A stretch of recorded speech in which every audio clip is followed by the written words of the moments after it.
Reflection के next topic में आगे हम लोग बढ़ते हैं, आते हैं डिफ्रैक्शन ऑफ लाइट पे। जस्ट पिछले टॉपिक में हम लोगों ने पढ़ा scattering of light. Scattering of light के बाद अब हम लोग पढ़ेंगे डिफ्रैक्शन ऑफ लाइट। डिफ्रैक्शन क्या है वो सुनिए।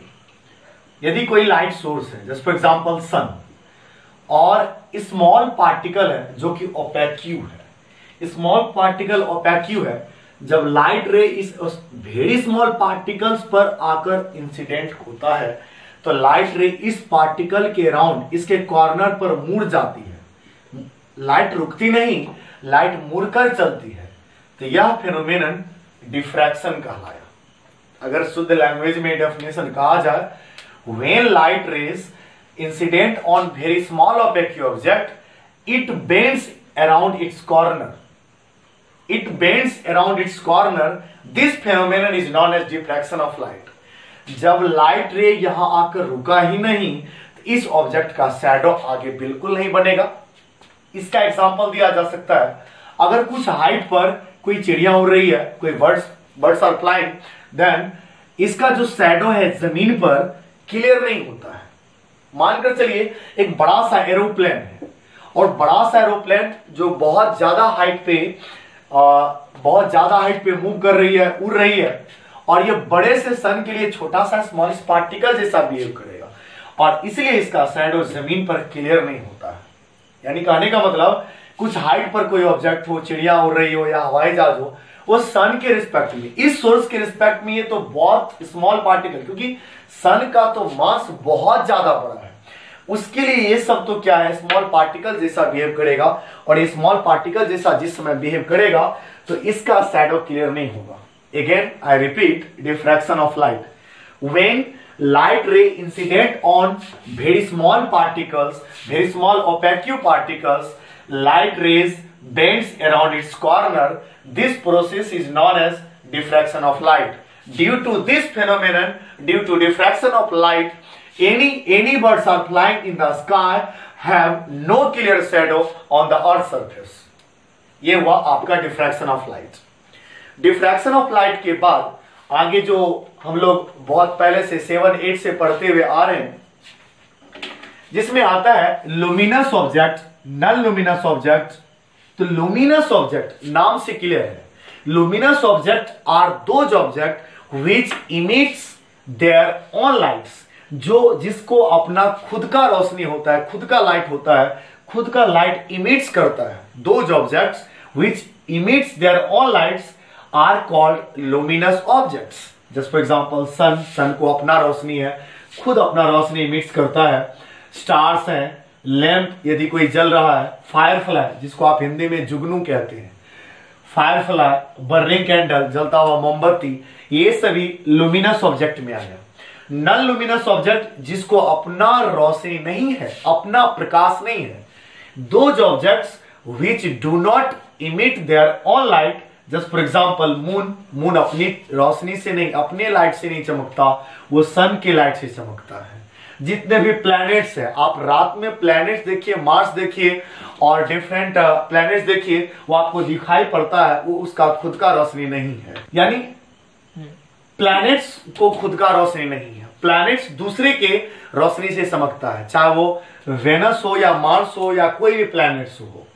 चेयर, टेबल, स्टोन, जिसको किसी को भी, यहां जितने भी एग्जांपल लिए गए हैं, किसी को भी अपना रोशनी नहीं है, अपना वो लाइट इमिट्स नहीं करता। एंड अब आगे बढ़िए, जिसका नाम है ट्रांसपेरेंट, ओपेक्यू, ट्रांसलूसेंट। ये टॉपिक भी हम लोग 7-8 से पढ़ते हुए आ रहे हैं। अगेन एक बार रिपीट कर दिया जाए, ट्रांसपेरेंट ऑब्जेक्ट जिससे लाइट आसानी से पार कर जाए, यानी those objects through which light can pass easily. Just for example air है, ग्लास है, वाटर मीन्स प्योर वाटर। तो ये सभी ऑब्जेक्ट ऐसे ऑब्जेक्ट हैं जिससे लाइट आसानी से पार करती है। तो ट्रांसपेरेंट एंड ओपेक ऑब्जेक्ट जिससे लाइट पार ही ना करे, बिल्कुल ना करे, तो those object through which light can not pass. यानी मिरर है, मिरर तो लाइट को रिफ्लेक्ट कर देती है, पास नहीं कर पाएगा। Books, bricks, stones and etc। और ठीक उसी तरीके से ट्रांसलूसेंट ऑब्जेक्ट्स जिससे लाइट थोड़ा थोड़ा पार करे, थोड़ा नहीं भी करे। That means we can say those objects through which light can pass partially. जैसे ग्राउंड ग्लास है, ग्राउंड ग्लास एक एग्जांपल है। जो मोटा ग्लास होता है कुछ धुंधला जैसा दिखाई पड़ता है, थोड़ा रोशनी पार करता है। और बटर पेपर तो आप जानते होंगे, जिसका नाम थिन पेपर, ट्रेसिंग पेपर, पतला होता है, इसे थोड़ा रोशनी आर पार जा सकता है। फॉग, जैसे गाड़ी लेकर चलते हैं हम लोग, तो फॉग में धुंधला दिखाई पड़ता है, कुछ रोशनी पास करते हैं कुछ नहीं, पार्शियली। क्लाउड्स, ऑयल्ड पेपर, तेल लगा हुआ कागज, ये सब एग्जांपल्स ट्रांसलूसेंट ऑब्जेक्ट्स का।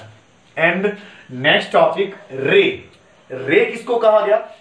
कि जब लाइट जिस पाथ से क्रॉस करे, जिस पाथ से लाइट एनर्जी चले, तो वहां पर रे का फॉर्मेशन होता है। जस्ट फॉर एग्जांपल, यदि हम दिखाएं रे को कुछ इस तरह, ए रे इज पाथ। एक रे एक पाथ होता है जिस पाथ से अगर कोई लाइट एनर्जी पास करती है, मूव करती है, फॉलो करती है। ए रे is a path followed by the light energy in A transparent medium. हाँ, ध्यान रहे कि रे में एक एरो देना होता है। ये arrow gives the direction of propagation of light rays. ये एरो लाइट के चलने का डायरेक्शन देगा। And beam of light, next topic is beam of light. The group of light rays, किसी भी सोर्स से निकला हुआ ग्रुप ऑफ लाइट रेज है तो वो आपका बीम ऑफ लाइट है। जस्ट फॉर एग्जांपल, इसका तीन टाइप्स पढ़ेंगे बीम ऑफ लाइट में, जैसे कि parallel beam, converging beam and diverging beam. Parallel beam, इसमें ग्रुप ऑफ रे ऐसा होगा जिसमें सभी रे एक दूसरे के क्या होंगे? पैरेलल होंगे। ये parallel beam are those beam in which all rays are parallel to each other. And उसके नाम से क्लियर है। And second is that converging का मतलब है कि सभी रे एक पॉइंट पर आकर कन्वर्ज करता हुआ लगेगा, कन्वर्ज करता हुआ। डायरेक्शन देखिए, ऐसा लग रहा है कि सभी रे एक पॉइंट पर कन्वर्ज कर रहा है, यानी दोज बीम या the beam in which all the rays converge at a point. उस पॉइंट को आप वो दिखा सकते हैं, जिसका नाम हो गया कन्वर्जिंग बीम। इसका एग्जांपल दिया जा सकता है, जैसे हम लोग एक कमरे में बैठे हुए हैं और अंधेरा है, बल्ब का स्विच जैसे ही ऑन करेंगे उस समय बल्ब से लाइट निकलती है और वो फैलती चली जाती है। लेकिन वो फैलती चली जाती है तो वो एग्जांपल आ जाएगा आपका डाइवर्जिंग बीम में। डाइवर्जिंग बीम जो एक पॉइंट से निकलकर फैलती चली जाए, यानी the beam in which all the rays diverge from a point, एक पॉइंट से निकलकर डाइवर्स करता हुआ फैलता हुआ चला जाए, जो कि एग्जांपल अभी हम कह रहे थे कि बल्ब से निकलता हुआ रोशनी जितना भी है वो आपका डाइवर्जिंग बीम है। दूसरा एग्जांपल दिया जा सकता है, इसमें कंफ्यूजन थोड़ा सा डिस्कस और करें।